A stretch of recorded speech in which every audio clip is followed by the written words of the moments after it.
بسم اللہ الرحمن الرحیم۔ حاضرین السلام علیکم، میں ہوں سید محسن رضا اور آپ دیکھ رہے ہیں میرا یوٹیوب چینل۔ حاضرین، میں امید کرتا ہوں کہ آپ خیریت سے ہوں گے اور میری دعا ہے کہ اللہ پاک آپ کو اور آپ کے اہل خانہ کو اپنی حفظ و امان میں رکھے۔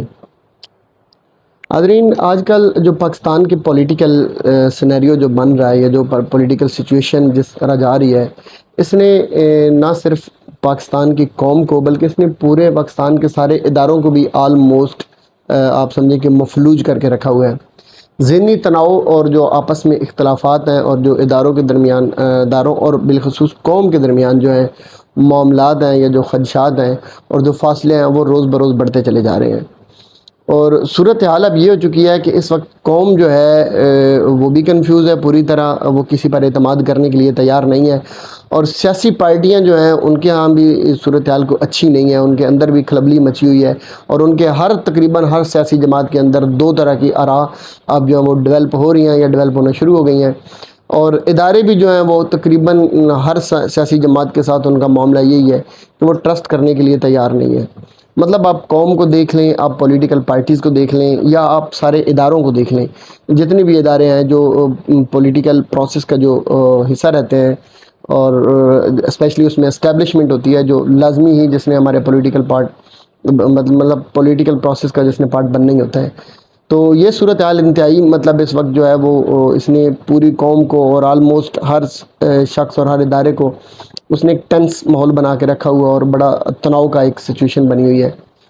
اگر ہم تھوڑا سا مطلب آپ ریویو لیں اپنے آج تک کا جو پاکستان کا ریویو لیں، تو وہ 1-2 منٹ کے اندر اندر اس کو میں وائنڈ اپ کرنے کی کوشش کروں گا۔ جو امپورٹنٹ چیزیں ہیں وہ ہائی لائٹ کروں گا۔ اگر میں ہم 48 یا 47 سے دیکھیں تو اس میں یقیناً پاکستان بنا 47 میں، 48 میں قائد اعظم جو تھے وہ رحلت فرما گئے۔ ایک تو ہمارے لیے ابھی تک یہ معاملہ جو ہے وہ مطلب ابھی حل طلب ہے کہ قائد اعظم محمد علی جناح جو تھے ان کی وفات ہوئی،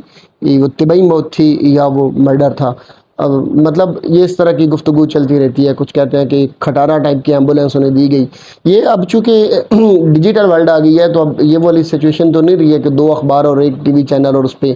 ایک ریٹن یا ایک جو پلانڈ ایک موقف ہوتا تھا وہی چلتا تھا۔ اب تو لوگ یہاں سے نہیں تو کسی اور جگہ سے ڈھونڈ لیتے ہیں، تو اب اس طرح کی چیزیں ڈسکشن میں آ گئی ہیں۔ تو ایک تو قائد اعظم والا معاملہ جو ہے ابھی وہ حل طلب ہے، معمہ ہی بنا ہوا ہے ہمارے لیے، پوری قوم کے لیے۔ تو اس نے نوجوان نسل کے ذہنوں میں اس نے ایک کنفیوژن یا اس نے ایک خدشات ڈالنے شروع کر دیے ہیں۔ دوسری صورتحال یہ ہے کہ اس کے بعد پھر 61 مطلب 58 یا 56 میں اس وقت سکندر مرزا صاحب آئے، جب جنرل سکندر مرزا صاحب آئے اس کے بعد ایک کانسٹیٹیوشن پاکستان کو ایک دیا گیا، پھر وہ کانسٹیٹیوشن ریموو کر دیا گیا، پھر 65 کی وار آ گئی، پھر 71 کا حادثہ ہوا۔ اب اگر 71 پہ ہم دیکھیں تو اس پہ تو بے شمار بکس لکھی گئی ہیں، بڑے ولاگ کیے جا سکتے ہیں، لیکن اس میں ایک چھوٹی سی اگر سمپل ہم دیکھیں تو 71 میں کیا ہوا تھا؟ 71 کے اندر ایک جنگ چل گئی تھی، اسی طرح کی ایک لڑائی شروع ہوئی تھی، یعنی اسٹیبلشمنٹ اور سیاستدانوں کے درمیان ایک لڑائی تھی جس کا آغاز ہوا۔ اس میں بڑا سمپل سا وہ تھا، کوئی اتنی مطلب ہے کوئی وہ راکٹ سائنس تو تھی نہیں اس میں، کہ مجیب الرحمان صاحب جو تھے انہوں نے زیادہ سیٹیں لی تھیں، انہوں نے ایسٹ پاکستان انہوں نے آلموسٹ پورے کا پورا اس نے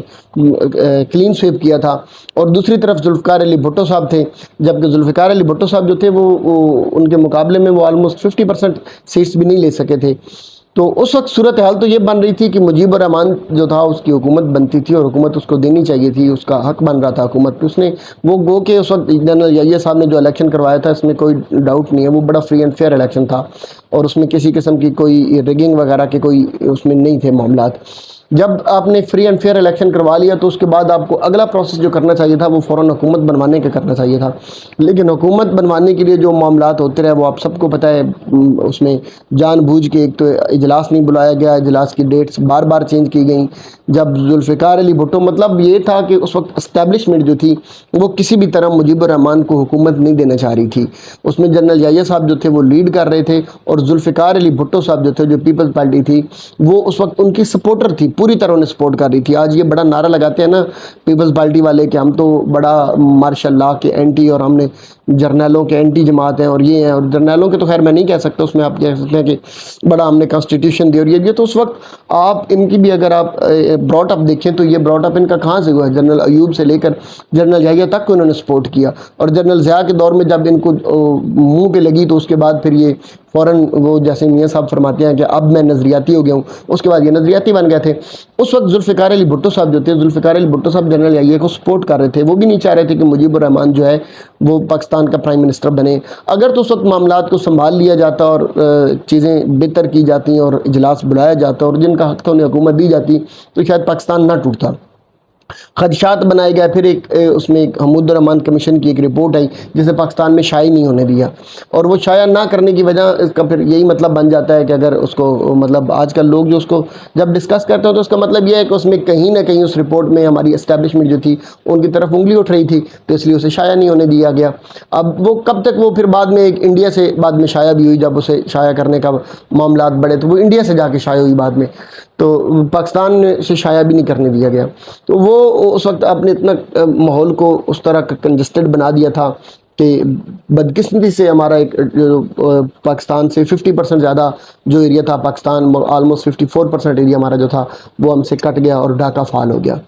اس میں ذوالفقار علی بھٹو صاحب کے نعرے بھی بڑے شامل تھے، اس میں اسٹیبلشمنٹ کا بھی کردار ہے اور اس میں غفلت بھی ہے، اور اس میں یقیناً مجیب الرحمان صاحب جو ہے وہ بھی ایک جذباتی لیڈر تھے، اور مجیب الرحمان صاحب کو اس طرح تیار کیا گیا تھا کہ وہ جب دیکھتے رہے، جب تک انہوں نے ویٹ کیا کہ میرے معاملات ٹھیک ہو گیا تو ہو گیا، نہیں ہوتے ہیں تو پھر اس کے بعد پھر فائر کھول دیا گیا، پھر بنگلہ دیش کے اندر گولیاں چلیں، پھر بنگلہ دیش کی عوام جو تھی انہوں نے ریٹیلیٹ کیا اور انہوں نے ہماری آرمی کے خلاف ہو گئی، ہماری اسٹیبلشمنٹ ہمارے اداروں کے خلاف ہو گئی۔ ایک غصہ تھا، ایک غم تھا، ان کی اگر تقریریں سنیں تو وہ پہلے بھی کہہ رہے تھے کہ ہمارے ساتھ زیادتیاں ہو رہی ہیں۔ مجیب الرحمان نے پھر انہی چیزوں کو کیش کروایا اور ایک الگ ملک ہمارا جو پورا کا پورا ایک بازو تھا یا پورے کا پورا ایک جسم کا حصہ تھا وہ کٹ گیا اور ہم 2 حصوں میں تقسیم ہو گئے۔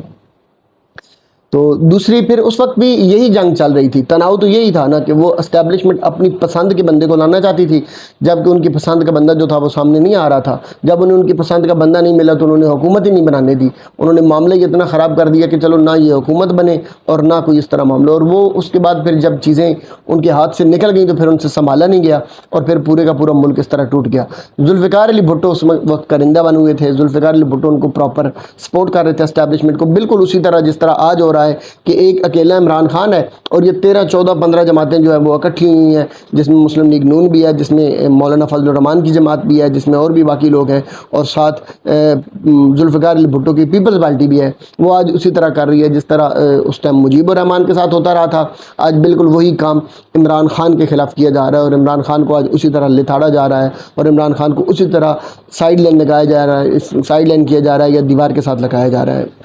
تب چلیں ٹھیک ہے، ذوالفقار علی بھٹو میں بعد اس میں چونکہ لیڈرشپ کوالٹیز تھیں، جذباتی ہونے کی الگ بات ہے، تو انہوں نے بعد میں قوم کو سنبھال لیا، سارا اکٹھا کیا اور کوشش کی، اور 5 6 سال اگر ان کے دیکھیں تو وہ بڑے زبردست گزرے، لیکن وہ بھی 5 6 سال ہی تھے۔ اس کے بعد ذوالفقار علی بھٹو کی اپنی باری بھی آ گئی اور انہیں بھی تخت سے اتار کر تختے پہ چڑھا دیا گیا۔ اس سے پہلے بھی فاطمہ جناح والا کیس ہے، آپ دیکھیں کہ اگر فاطمہ جناح کو جس نے غسل دیا تھا خاتون نے، وہ یہ دنگ رہ گئی تھیں یہ سوچ کے، وہ ہکا بکا اور شوقڈ تھیں، وہ کہتی ہیں کہ فاطمہ جناح کے جسم پر خنجر کے نشان تھے۔ تو ایک یہ بھی معمہ ابھی تک آپ کے لیے حل طلب ہے اور اس کا بھی ابھی تک جواب نہیں ملا۔ تو قوم، نوجوان نسل یہ ساری چیزیں ریڈ آؤٹ کرتی جا رہی ہے اور الٹیمیٹلی اس کا پریشر جو ہے وہ کچھ اداروں کے اوپر بڑھتا جا رہا ہے۔ یعنی آپ یوں سمجھ لیں کہ جس طرح بنگلہ دیش کی عوام 71 میں آپ سے الگ ہوئے تھے، تو اس سے پہلے کئی چیزیں ایسی تھیں جنہوں نے ان کے اندر زہر بھرا تھا، جنہوں نے ان کے اندر معاملات اس طرح کے کر دیے تھے، ان کو اگر گمراہ کرنے والے جو لوگ تھے، جو پیچھے ایجنسیاں بیٹھی تھیں، انہوں نے ان چیزوں کو اتنا ہائی لائٹ کر کے ان کے اندر آپ کے خلاف اتنی نفرت بھر دی تھی کہ وہ پھر 71 میں آ کے الگ ہو گئے۔ اسی طرح آج کی جو نوجوان نسل ہے وہ 71 کو بھی سوچ رہی ہے کہ 71 میں کیا ہوا تھا، قائد اعظم محمد علی جناح کے ساتھ کیا ہوا تھا، اس کے علاوہ فاطمہ جناح کے ساتھ کیا ہوا تھا۔ ایک MNA تھے نون لیگ کے اندر، ابھی بھی وہ سٹنگ MNA ہیں، ان کے والد نے فاطمہ جناح کے اگینسٹ جب کمپین چلائی تھی تو گجرانوالہ میں ایک کتی کے گلے میں انہوں نے لالٹائن ڈالی تھی، غالباً لالٹائن فاطمہ جناح کا قومی جو شناختی کیا کہتے ہیں اس کو، جو تھا نشان تھا ان کا،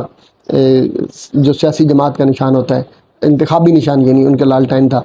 تو اس کے گلے میں ڈال کر کتی میں پھر جوتے مارے گئے، پھر پورے گزرے، تو اس طرح توہین کی گئی ہے۔ وہ بھی ہمارے اثاثے ہی تھے، وہ بھی ہمارے ایسٹس تھے، قوم ان کے بارے میں بھی سوچ رہی ہے کہ کیا ان کی توہین جو کی گئی تھی وہ ہم کیسے قابل برداشت تھی ہمارے لیے، یا ان کے بارے میں ہم کیوں خاموش ہیں آج تک۔ تو یہ ساری چیزیں مل ملا کے آج پھر وہی سچویشن ایک اس طرح کی کریٹ کی جا رہی ہے، قوم کے اندر، نوجوان نسل کے اندر ایک نفرت بھری جا رہی ہے، اور یہ نفرت بھرنے میں صرف اور صرف اگر کسی جماعت کا کردار ہے تو بالکل اسی طرح جس طرح بھٹو نے اس ٹائم نعرے لگائے تھے ادھر تم ادھر ہم، اور پورے ملک توڑ دیا تھا، آج کی پی ڈی ایم یہ کام کر رہی ہے۔ آپ ایک بات یاد رکھیں کہ اگر عمران خان، دیکھیں کیا مسئلہ ہے، عمران خان فرض کریں الیکشن آپ کروا دیتے ہیں، عمران خان جیت جاتا ہے، عمران خان جیت کے الیکشن وزیر اعظم بن گیا تو وہ کیا کر لے گا؟ پاک فوج کے ساتھ آپ یہ بات پتہ نہیں کس نے ذہن میں ڈال دیا، لوگوں کے ذہن میں یا کسی ادارے کے ذہن میں ڈال دیا ہے کہ قوم کبھی بھی کسی بھی صورت میں ایک نہ ایک ہزار ایک عمران خان آ جائے وہ پاک فوج پر کبھی بھی کمپرومائز نہیں کرے گی۔ عمران خان وزیر اعظم بن کے آ گیا، اگر یہ خدا نہ خواستہ ہماری فوج کے لیے یا ہماری قوم کے لیے یا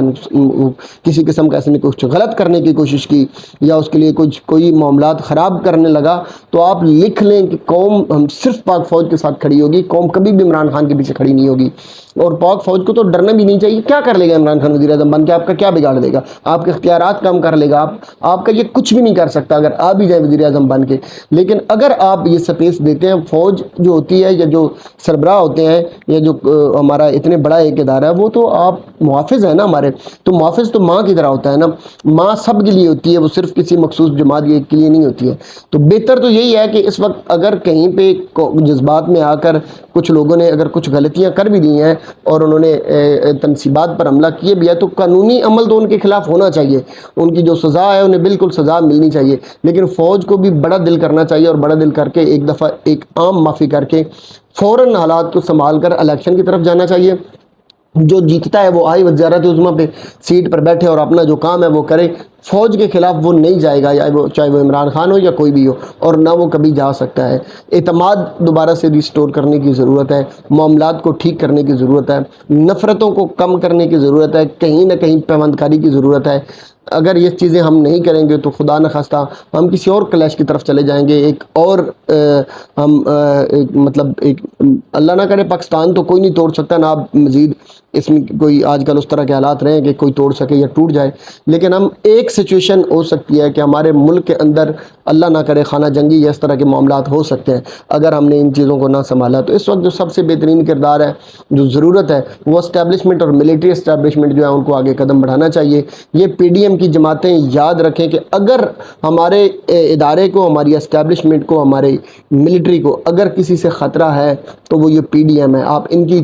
ہسٹری نکال کے دیکھ لیں، یہ محمود خان اچکزئی، یہ ایم کیو ایم، یہ آپ کے مولانا فضل الرحمان، یہ میاں نواز شریف، یہ کون لوگ ہیں؟ ان کی تاریخ پڑھیں۔ یہ پاکستان، یہ پرانی جماعتیں جو ہیں، یہ پاکستان بننے کے مخالفین جو پاکستان کہتے تھے کہ ہم پاکستان بنانے کے گناہ میں شامل نہیں ہیں، شکر ہے، وہ لوگ اس پی ڈی ایم جماعتوں کے ایسا بنے بیٹھے ہیں۔ آپ کیسے ان پر اعتماد کر سکتے ہیں؟ قوم کیسے ان پر اعتماد کر سکتی ہے؟ قوم کے لیے اس وقت فین کلب بنا ہوا ہے پورا عمران خان کا، ان کے لیے عمران خان ایک ہیرو ہے، جس نے شوکت خانم دیا، جس نے ورلڈ کپ جیت کے دیا، جس نے پورے پاکستان میں عمران خان، پوری دنیا میں عمران خان کے نام سے پورے پاکستان کو ساتھ لے کے چلا اور روشن کیا۔ اس کا نام تو نوجوان نسل جو ہے وہ ان کی تاریخ بھی پڑھتی ہے، اس کی ہسٹری بھی پڑھتی ہے، اور وہ اس کو بہتر آپشن سمجھتی ہے۔ یہ بہتر آپشن ہم سب کے لیے ہونی چاہیے۔ کبھی بھی یہ فوج کے خلاف نہیں جا سکتا، نہ فوج کے خلاف کچھ کر پائے گا۔ اس سے پہلے کہ ہم اپنے ملک کے اندر ایک اور مجیب الرحمان پیدا کر دیں اور ہم اپنے ملک میں توڑنے کی بجائے خانہ جنگی کی طرف چلے جائیں اور دشمنوں کو موقع دیں اور وہ آ کر ہمارے اداروں کو، ہماری فوج کو، ہمارے ملک